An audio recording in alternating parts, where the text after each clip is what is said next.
Hello, good morning po sa inyong lahat dyan mga ka-landscape. Ayan, dito naman po tayo ngayon sa ating gugupitan na halaman. Ayan, masyadong masukal na kaya kailangan na natin gupitan. Tingnan nyo naman po yan mga ka-landscape, sobrang sukal na. Ayan o, kaya kailangan na po natin itrim para birig na po siya. Maganda naman siya uli, tingnan. Ayan mga ka-landscape, magtitrim muna tayo para birig na yung area na naman natin. Pogi na naman.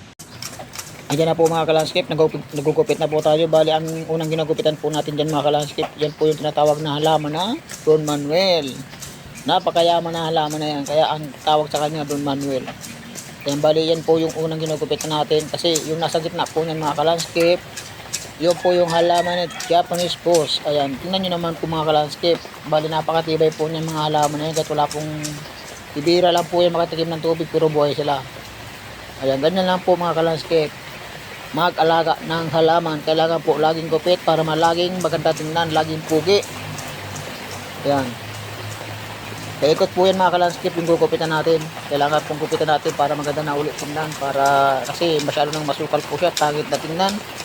Yan, sige po mga ka-landscape, kasi tuloy-tuloy muna natin yung paggugupit para after po niyan yung ground cover na yan, doon naman po tayo sa gitna, yung Japanese Spruce yung gugupitan natin.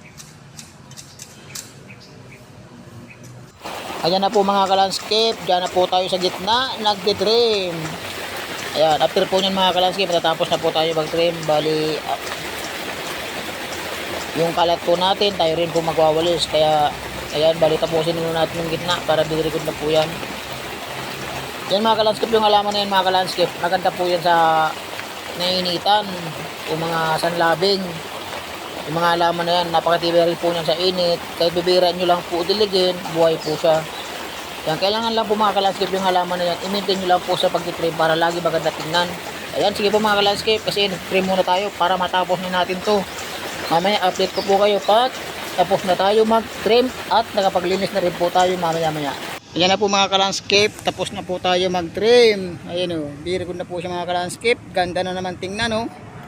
Ayan, tingnan nyo po mga ka-landscape yung sa gitna, yung Japanese Spruce. Ibang klase yung pagka-trim natin, ilalagyan po natin ang design. Ayan. Parang sa inga ng ano yan, ng tawag nito, yung sa uling. Ayun o. Dinagyan natin ng mga design mga ka-landscape para very good, maganda tingnan. Ayun o. Bali, magwawalis lang po tayo mga ka-landscape. Ayan, sige po mga ka-landscape, maraming salamat po sa inyo lahat. Sa lahat ng patuloy yung suporta sa panunood, sa aking mga ginagawa sa araw-araw. Ayan, maraming salamat po ulit. Thank you.